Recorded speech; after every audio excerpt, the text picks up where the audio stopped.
L'actualité, c'est aussi la défaite des Lions de l'Atlas dans le mondial, éliminés au stade des quarts de finale. Et on en parle avec Adam Gunnouni. Bonjour, vous êtes chroniqueur sportif. C'est un plaisir de vous recevoir dans la matinale de Média TV, même si on aurait voulu vous y recevoir avec un plus large sourire, bien entendu.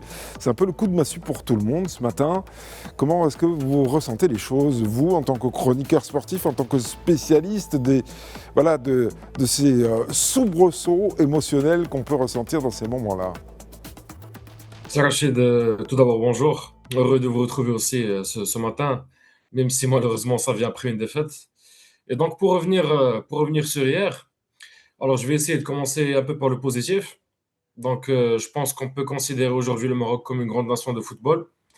Faire une demi-finale suivie d'un quart de finale de Coupe du Monde, c'est pas donné à tout le monde. Donc ça vient bien sûr après un grand travail. Ça vient pas par hasard. Donc malheureusement, nous en tant que Marocains, on a un peu trop rêvé. On espérait beaucoup mieux, mais il faut quand même relativiser, il faut rester positif. Il faut quand même rappeler qu'on a joué face à une équipe de France.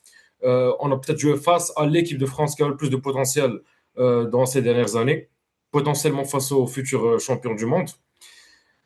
Sinon, par rapport à l'équipe du Maroc, par rapport aux joueurs, par rapport à cette prestation, je pense que, mis à part peut-être Bono, qui est exceptionnel avec l'équipe du Maroc depuis ce fameux match contre le Bénin en 2019, je pense que, mis à part Bono, la prestation des joueurs laissait un peu à désirer. Et je pense qu'on peut expliquer ça un peu par l'épuisement moral et physique des joueurs, par aussi les déplacements qu'a eu l'équipe. Je pense que le Maroc est l'équipe qui a eu le plus de déplacements, qui a parcouru le plus de kilomètres durant cette Coupe du Monde. Et peut-être aussi par le manque de profondeur du banc touche et de la liste du Maroc. Et ça, c'est un problème qu'on a malheureusement vécu lors de la Coupe du Monde du Qatar en 2022, lors de la Coupe d'Afrique au Maroc, et qu'on est en train de revivre encore une fois. Ouais, ça veut dire qu'il y a quand même beaucoup de marge de progression. Alors pour détailler un petit peu, si vous le voulez bien, on vient d'en parler avec Younes Khouya juste avant vous. Il évoquait des joueurs épuisés. Pas des joueurs qui manquaient d'envie, mais des joueurs qui n'avaient plus de jus, comme on dit vulgairement, sur le terrain et qui finalement se sont contentés de ce qu'ils pouvaient faire face à une équipe qui n'a cessé d'accélérer, une équipe de France qui n'a cessé d'accélérer. C'est ce que vous avez aussi ressenti?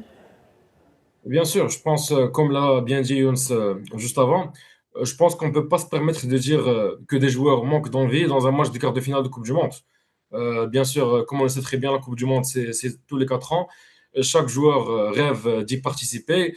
Et donc, bien sûr, je pense que les joueurs marocains n'ont pas vraiment manqué d'envie, mais plutôt été épuisés. Et ça se fait ressentir. Donc, moi, je dirais que c'est non seulement la fatigue, mais aussi, encore une fois, je le rappelle, on a joué face à une équipe de France très solide, une équipe de France qui a beaucoup de potentiel, une équipe de France qui va sûrement aller jusqu'au bout lors de cette Coupe du Monde. Et bien sûr, nous aussi, il y a eu plein de critères qui n'étaient pas forcément en notre faveur, mais il y a quand même du positif. C'est que, bien sûr, comme je l'ai dit au début, le Maroc est aujourd'hui une grande nation de football.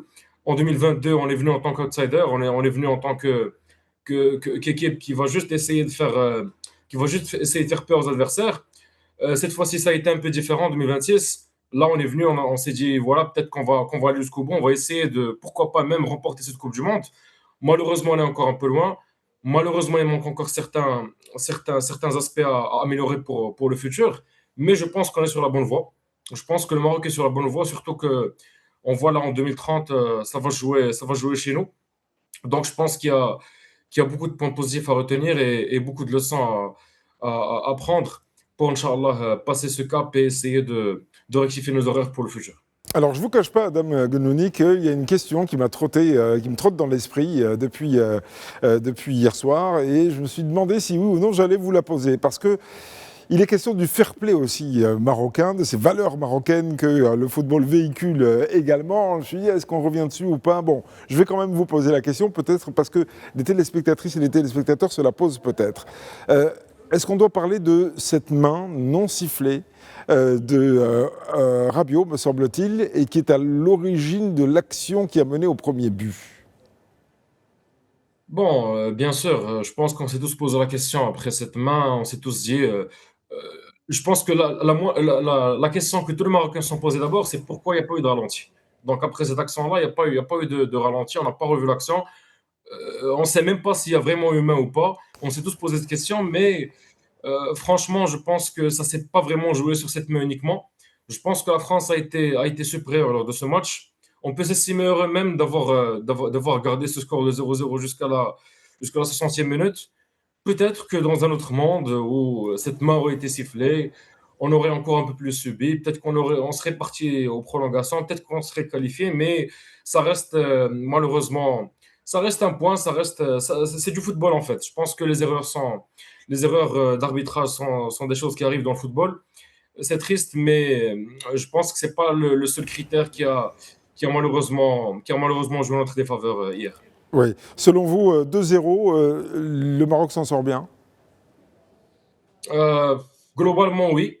Peut-être que si vous me posez cette question avant le match d'hier, je dirais non. Je dirais que le Maroc peut mieux faire que ce score de 2-0, mais vu la prestation d'hier, vu malheureusement ce qu'on a vu, je pense qu'on peut s'estimer heureux. Et on peut remercier Yassine Bounou qui a encore une fois délivré une prestation légendaire et historique pour le Maroc. Oui. Alors, on va essayer de tirer une perspective sur l'avenir. Sur quel levier quel levier faut-il actionner selon vous pour passer ce stade finalement, pour crever ce nouveau plafond de verre? Parce que on avait l'impression que c'était fait avec l'accession aux demi-finales de la Coupe du Monde au Qatar.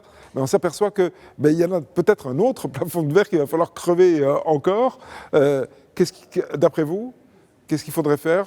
C'est encore de la formation, encore du travail, encore de la technique, encore de la tactique? Alors oui, mis à part la formation, pour parler un peu plus concrètement, moi je pense qu'on manque. En fait, il y a deux points un peu cruciaux qu'il faut qu'on améliore. Alors tout d'abord, je reviens sur le point de la profondeur de la liste et du banc touche. Je pense que c'est un problème qu'on a vécu lors des deux dernières compétitions majeures et encore une fois en Coupe du Monde 2026. Donc peut-être avec une plus grosse profondeur, avec plus de choix sur le banc touche, déjà ça nous permettra d'être meilleurs. Parce que là, bon, je pense que les blessures, c'est un truc qui arrive dans le foot. Ça arrive à tout le monde, ça arrive à toutes les équipes. Mais lorsqu'on a un bon touche, lorsqu'on a une bonne liste, une bonne profondeur de la liste, je pense qu'on peut contourner ce problème. Donc voilà. Donc, et le deuxième point, c'est qu'on est un peu irrégulier sur certains secteurs, notamment l'attaque. Donc là, on a eu la blessure de Sébaré. On n'a pas pu remplacer Sébaré en attaque. Malheureusement, on a des joueurs un peu irréguliers, notamment Diaz qui est un peu déçu hier. Talbi aussi qui a déçu, qui est meilleur lorsqu'il est en entrée de jeu en deuxième mi-temps. On s'attendait à Rahimi en titulaire hier, mais Wahbi a décidé de le garder en deuxième mi-temps. C'est peut-être un bon choix aussi, vu qu'il a commencé par Talbi, donc pour garder un peu de fraîcheur sur le banc. Mais voilà, comme j'ai dit, tout ça avec plus de profondeur, avec un meilleur banc, on aurait pu contrôler tout ça. Et je pense que c'est des points à prendre en compte pour les prochaines compétitions pour être meilleur. Merci en tout cas d'avoir été avec nous ce matin dans la matinale de Média TV pour refaire le match. Merci en tout cas Adam Gunloni. Excellente journée, très bon week-end à vous.